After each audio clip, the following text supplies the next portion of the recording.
episode. And I'm really personally excited about this episode because I know that Herman has been working for a year, right? Over a year. Over a year on something really special. It's called The Hero in You. And not sure if you can see that for the people watching, but it doesn't have a gray banner across the cover. This was a proof. But we're really excited about this because this is your second book, Yes. correct? Correct. And I know that, you've worked really hard on it. So if you could just start by sharing, where did the inspiration come from?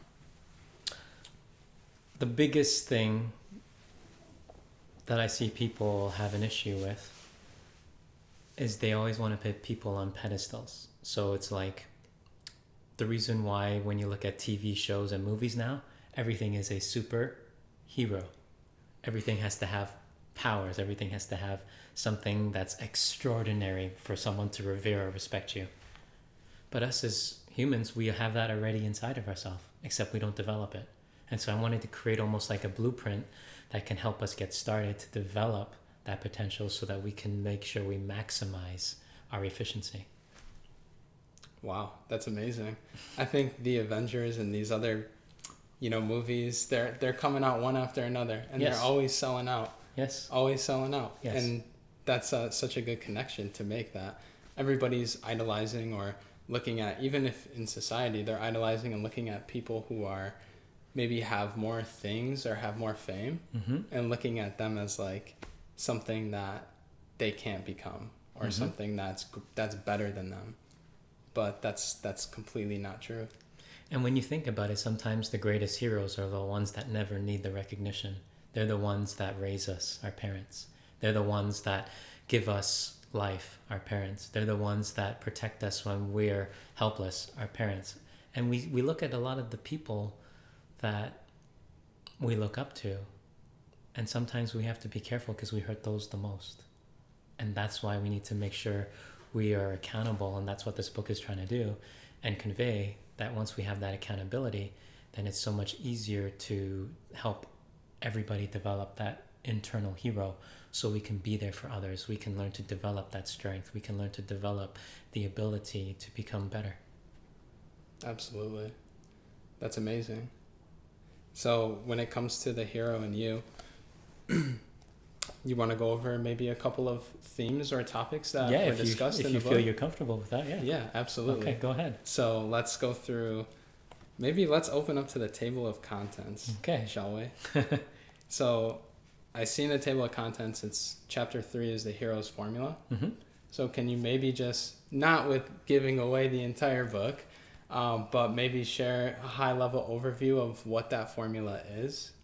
So I'm not going to say the exact formula because then it's like spoiler alert. Right? Yeah. Have you ever heard people, they tell you they watch a show, they binge watch a show, but they didn't get to see last week's episode or they didn't get to catch up on the latest series, and someone tells them everything that went on and they ruined the whole series for somebody? And then they're very upset. So I don't want to do that. So we'll start with the very beginning. And the very first part of this is belief. And so what happens when we see people and they want to not live anymore?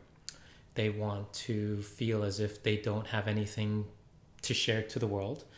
They feel they don't have enough love. They don't have much of anything. What did they lose? Their belief. What happens when people lose their belief and those around them that are supposed to care for them also lost the belief in that person? They feel they have no more purpose in life. And so a lot of these people feel there's nothing to live for. But see, we as humanity have to say, we can never, ever lose belief in ourselves. Number one, that's the golden rule. Because if you lose the belief in yourself, then no one else will believe in you. So number one, you can never, ever lose belief in yourself. It may waver, but you can never, ever say quit or I don't believe in this in myself, or you can never do that. You have to always make sure that that belief is paramount, because if that is lost, then the rest cannot be gained. So you look at a lot of people, if you're getting interrogated or someone's trying to question you, it's always to make sure that it's the truth and whether or not they believe you, correct? Correct. When we look in today's world, it's all about they use their talk to make you believe something that's not true. So it's like they project this image, and with the help of social media and Photoshop and all these apps, they can project whatever image they want you to see of perfection. Does it make you perfect? The image may look beautiful, doesn't make you perfect, but you're trying to instill belief in others off of a lie. And then you compound those lies, and then the greatest lies are the ones we tell ourselves. Mm-hmm. And if those are the greatest lies, then we have to make sure we stop lying to ourselves, because it's those lies that rob us from our ability to believe in ourselves greater, so that we can instill that belief in others. Right. So how does somebody decipher truth from lie in a world where there are so many of the lies? So picture this. When you were younger, and this is just as given an example, would you say you told the truth 90% of the time, or would you say you told the truth less than 10? I was a good kid for the most part. I probably told the truth most of the time. Mm-hmm. But not all the time. Mm-hmm. But did you have distractions like social media, cell phones, all these things? No. Okay. But now you look at people who have those distractions.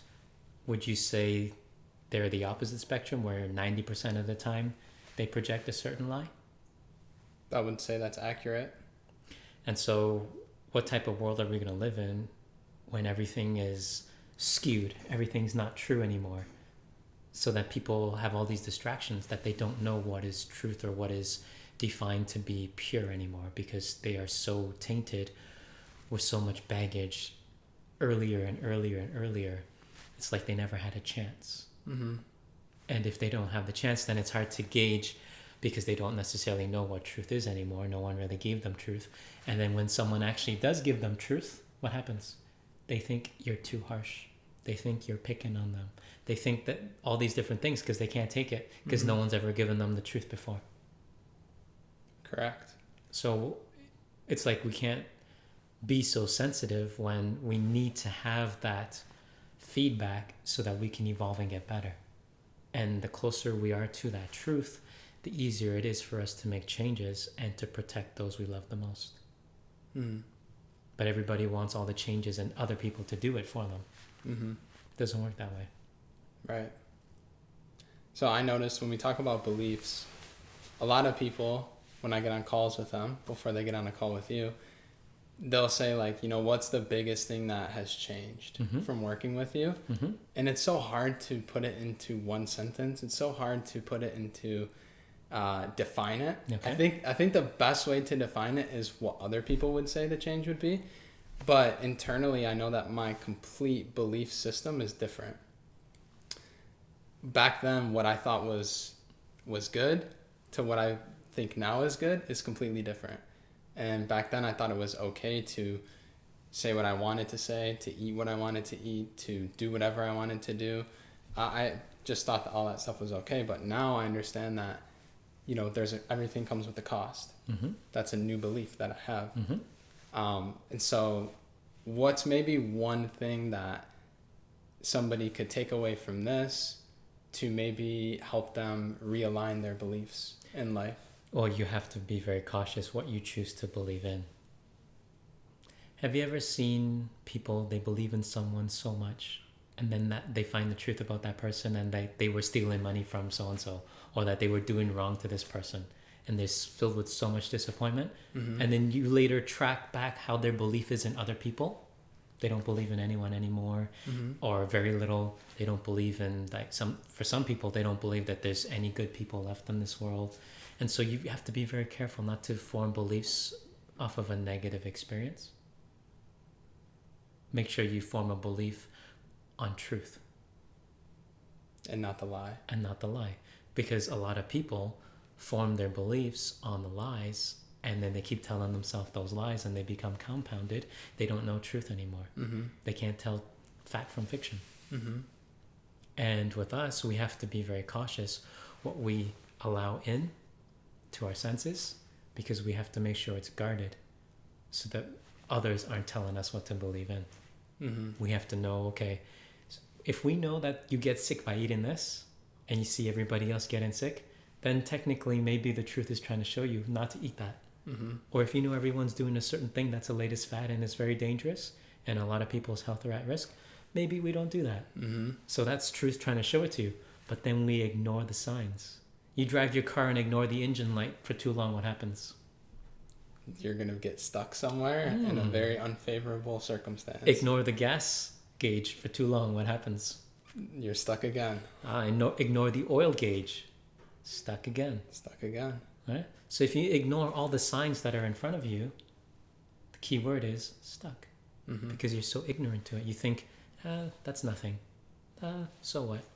That ignorance is what causes a lot of our negative beliefs that we think we hold as true, but then we cement it with our convenient way that we call logic. So we back up with our own evidence and our own ideals to support our lie. Which is not good at all, because you're telling yourself a lie through the logic. Because I've done that before. See? I mean, talk about things that you shouldn't eat. Mm-hmm. But it's like, oh, well, I ate clean all week. I see everybody else, and I feel like I'm eating a lot better than them, so that means that I can have this little sweet treat. To try to justify you're wrong. But that's the lie. Always know the truth and stay true to it. Because remember, the further we drift from the truth, the further we drift away from showing the world that we're a good caretaker of this. Mm-hmm. And if we lose control of our ability to take care of this, then it's very difficult to regain that. Perfect example. If you go to like a hospital and you see all those different people, they lost control of their ability to heal, or ability to get well, or ability to just even get up in the morning. Do you think that those people enjoy being there when they have no control? No. But yet when they had the control, what did they do with it? They disrespected it. They took it for granted. And so life says, you're not going to be a good caretaker of life? Here, let me take that. Let me find it for a better host. Let me find it for a better place. Because you have something you can control, you wasted it. Mm-hmm. And then when you wasted it, you can't control the next step that's going to happen. You don't know what your body's going to react to. You don't know what life is going to throw at you. And then when those things that you can't control, you waste all that energy on it, then the belief that you had in yourself diminishes. The belief that you have in maybe that you can get better maybe diminishes. All the beliefs that you're supposed to necessarily have diminish, because you focus on the things you can't control. Mm-hmm. But if you make better choices, you know what? I believe today I can be healthy. Let me make the necessary steps to do that. Belief. You know what? I'm going to be a better partner. I'm going to be a better son. I'm going to be a better brother. Those people believe in you.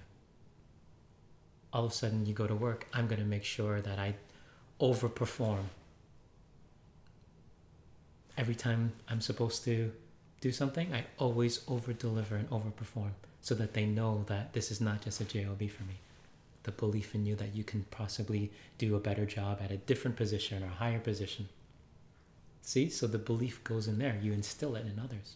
Mm-hmm. But if we tell ourselves, no, I'm good enough, I'll just show up 9 to 5 and I just do my job, and then find a way to burn time, burn the clock, find a way to not do anything but still get paid for it, find a way to, just not do what I'm supposed to be doing. Do you think that type of attitude can get you the promotion? That type of attitude can make you an owner? That type of attitude can make you a leader? That type of attitude can make you someone that they look up to? Absolutely not. Do people believe in you after that? No. And so our reputation is based off of people's belief in us. But when you look at today, people don't value their reputation anymore. In the past, when your family had a certain name, it had a certain reputation to uphold. And today, people do not hold any value to their name, do not hold any value to a reputation. They do whatever they want to whoever they want, because the lies they tell them, they can get away with it. But when it finally catches up to them and they have to pay for the wrongs that they have done, no one wants to pay. Poor me. No, not poor you. Just look at the choices and the life you chose to live. And if you don't fully pay back in this life, you'll have to continually come back to pay back again and again until it's fully paid back. Right. If you have a mortgage and let's say it's with your father and say your father is no longer here, does the mortgage just magically get forgiven? It has to be delegated. You're the next in line with, if your name was on it, you have to pay it. It doesn't just naturally go away because you ignored it. And so for us, we have to make sure that if we're going to believe in something, make sure it's absolute truth, make sure that it's to benefit others, not just ourselves, and to make sure it's not for a selfish gain. Because so many people believe in the wrong things and they only believe in it for their benefit, what they can get out of something instantly, how it benefits them for now. But if you had a real belief, you would die for it. In the past, how many people have died for their beliefs? How many leaders died for their beliefs? Few and significant. You look at today, people are dying for nothing. They're dying for a sugar addiction. They're dying for alcohol addiction. They're dying for all the things, and their life is very little value being brought to the world. So what do you die for? What was your life worth? So what reputation do you have? Right. Wow. That's just the tip of the iceberg, right? And that formula. And then when you look at it, picture this. When you see people who are on welfare, are they first generation welfare? Or is it usually that many generations before were on welfare? I'd say probably many generations before. Where did they learn the bad habits? The bad beliefs that they think that they're not good enough. The bad beliefs that feel sorry for me. The bad belief of being victim. They may have had a rough deal from before, but they have the choice to make now that things can get better. It hasn't been easier any time in the world to market and to make a difference and to communicate and to find someone, DM them, whatever it may be, reach out to somebody. It has never been easier than it is now. Right. What's the excuse? So when you look at a lot of people who are going through a lot of tough times, it doesn't mean it's forever. But perhaps they're just paying something off from before. And if the sins of those that came before us have not been paid, the children paid those dues. Just like the mortgage. And a lot of people cannot accept that. That's why if we have kids, we have to be very cautious. All the actions we take, because it has a ripple effect. You have to set the example. Right. You have to do your very best to make a difference. And if we're going to be responsible of life, we have to make sure we set the best example possible. Absolutely. So, do you want to segue into a new topic? Of course, you decide which one. You got the book.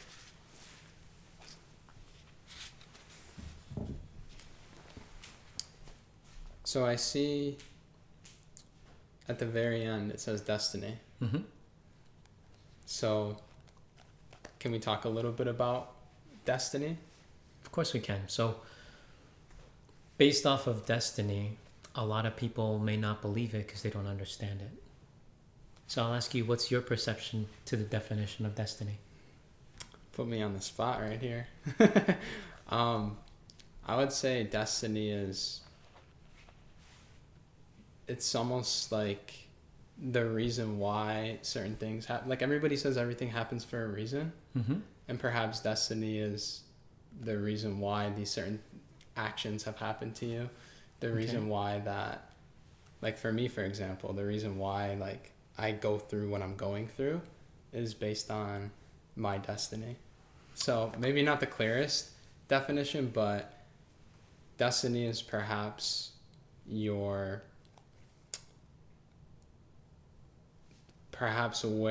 you are based on what you're doing, your beliefs and your actions and what you're doing with your time here in the world. It's that place that you are prepared to go to or that place that maybe I'm getting too mixed in the thoughts, but maybe I don't know the clear definition of destiny, so I have to read this. But so let's clarify. Have you heard people say, do you believe in destiny? I've heard that. Why don't you believe in belief? That's the beginning. Mm-hmm. But you're trying to believe in the byproduct at the end of everything that was supposed to be of the choices we've done and taken, but then not be able to really accept your outcome from that.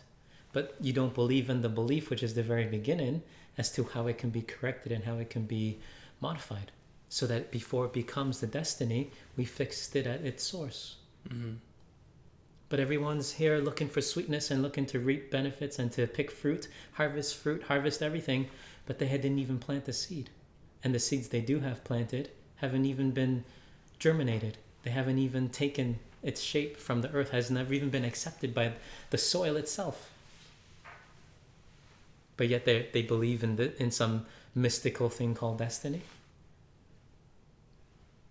Really have to question. That's why belief is so strong, because the clearer, more concise the beliefs are, the clearer, the more concise and more favorable the byproduct is. Makes sense. If you have a bad belief and say, you know what, so-and-so, these are bad people, does it mean that they're bad because there was one rotten apple? No.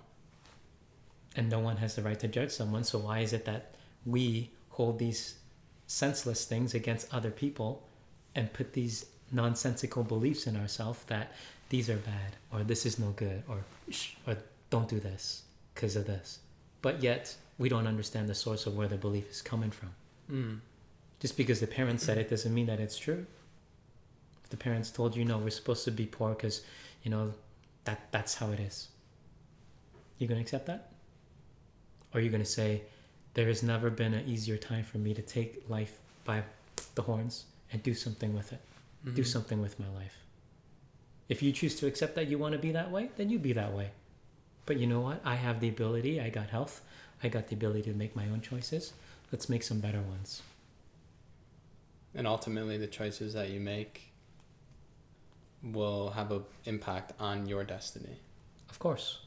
And if you want to make sure that the destiny is, which is what you harvest, that is sweeter or better, then you have to make sure that you're willing to do what it takes at the beginning, known as bitterness. In Chinese, we say, 心服好听, which means you have to handle the bitterness first before you truly learn how to appreciate the sweetness. Everybody wants sweetness only first. Anytime they taste something bitter, never, don't want it. So then no one has a pedigree now to handle the formula, to do what it takes to earn that sweetness, to have the ability to know what true sweetness is.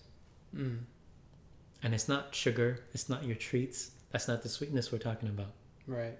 It's the sweetness where life becomes very easy, clear, no problems, and there is no resistance. Does that make sense? Yes. So I see there's 2 other names here on the book. Yes. Mike Valley, Justin Goldman. So do you want to talk a little bit about who they are and what role they played in making this a complete package? Well, Mike, he actually reached out to me a few years ago on Instagram. He saw a video of me going up to random strangers and just telling them everything about them. And he's like, I don't know why I need this guy to talk to me. I just need to talk to this guy. And he was going through some health issues. So he reached out. We had a call. At the call, during the time of the call, he's in Finland. At the time of the call, it was so dark. It was winter. The light he had in his room was barely lit. You could barely see much because over there they don't have the same type of lights that other North American countries have. So over there, he's like in this tiny little room somewhere in Finland. Freezing cold. Okay? So most people who follow may not know sports that well, but he was a former NHL goalie for the Vancouver Canucks. So that's a pretty big deal. Okay, so it's not easy to make the NHL, let alone the goalie. The goalie. Because there's only 30 that can make it, and you're lucky to make the roster to be a starter, but then there's only not even 30 as reserves. Okay, so he made it. So he was a goalie. Now, because of his belief system growing up, he thought, I just need to work. But he didn't have the right so-called beliefs on what he needed to work on. So he thought, I should just be on the ice and practice. But if you don't necessarily know how to identify all the things you know how to practice on, then you don't necessarily get better. So he just kept doing the same thing, and he can only hit a certain ceiling. Now, after him talking to me and knowing me for several years, he's like, where were you when my training was for the NHL? I said, I don't know. I said, but maybe it wasn't the right timing, because maybe you wouldn't have listened to what I would have said. Mm-hmm. So I warned him of his heart condition, warned him of all the different things he was going through and what he had to change. At this time, he was on the road. Out of 365 days of the year, probably 300 or more of those days were on the road. Wow. He didn't get to see his daughter's wife much, nothing. And his health took a toll. Didn't take care of himself. So he reached out. I told him everything he needed to hear. And I told him, he asked me the toughest question that he says, I'm going to ask you. But he says, I'm not sure if I'll be able to take it, but I have to ask you. So he asked, should I quit? Or should I move on? Or should I leave what I'm doing? And I said, do you want the answer? He says, yes, I'm not afraid of it. I said, you need to pack your bags and go home to your family. So he packed his bags, went home to the family. And at the time, he was working for the Dallas Stars. So he let management know that he can no longer handle it. His health has taken a toll. Went home to his family. Now he's the happiest guy ever. He gets to go to the children's volleyball games, gets to see when they leave home, gets to see when they come home from school, gets to take them to their games, gets to take them to dinners that he never had before. And now the family hasn't been closer than it is now. And he thanks me every single day, because had he not listened, his health may have diminished faster and he may not be able to enjoy these moments with his family. Wow. But because he believed in me. Mm-hmm. He believed in himself that he needed something better. Mm-hmm. But if he was ignorant and thought he was perfect, NHL job, yeah, I got it made. Yeah. I got this, I know so-and-so, yeah, I don't need anything else. And if that ego got in its way, he may not be here right now. Wow. And he'll be on a future podcast. Yeah, that's going to be really exciting to have him. Yeah. And so Justin Goldman, he writes for NHL.com. So I don't know if you call that a beat writer, or I'm not sure the specific term, mm-hmm. but he actually writes for NHL.com. He's written many books himself. And he was key. So both of them had their strengths that they brought. Yeah. So Mike had the ability to get the interviews. Mm-hmm. Justin has this uncanny ability to transcribe every single interview with me and put it on paper. So he's tirelessly, like, word for word, writing it down, typing it out, make sure he got every single word, so then he can figure out how best can we use what he said and help share that to the world. Wow. So everyone played their role, mm-hmm. and we all came together to make this masterpiece so that other people can have the formula in their hand, so that they can learn to make better choices, so that they will have a better destiny. That's amazing. So anybody who knows me knows that I probably have 50 books or so, maybe plus, because I was really into books at one point. I was into the personal development, and I was looking for ways to grow, and ultimately that led me to you. Mm-hmm. And, I've read a lot of books. This one is just so unique. It's so special, and I think that you can really feel the power in it, just holding it in my hands. It feels, and obviously the design and everything is just so well put together. So haven't gotten the chance to read the entire book yet, but I'm really, really excited to. And for those that want to get the book, where can they go and find it? On Amazon.com. We'll have the link below. Yep. We'll have the link on the YouTube chat. Yep. And we'll put it in the show notes. In the description. For those listening. Yeah. So, it's not the regular type of book that you just pick up and you just put down and you forget on the bookshelf, and I tell you why. Every single word that's in this, if you close your eyes before you read it and you actually absorb to the elevation of what the consciousness of what this was written at, will give you something different every single time. That's why it took so long, because every single word had to be precise. That's amazing. So for those of you watching, listening, just go to the link in the description and get yourself a copy of The Hero in You. Are there any final thoughts you'd like to share? Just want to say thank you for everyone's support. And if there's anything else that we can make your life better, just reach out to us, because that's what we do. Absolutely. Thank you. Thank you.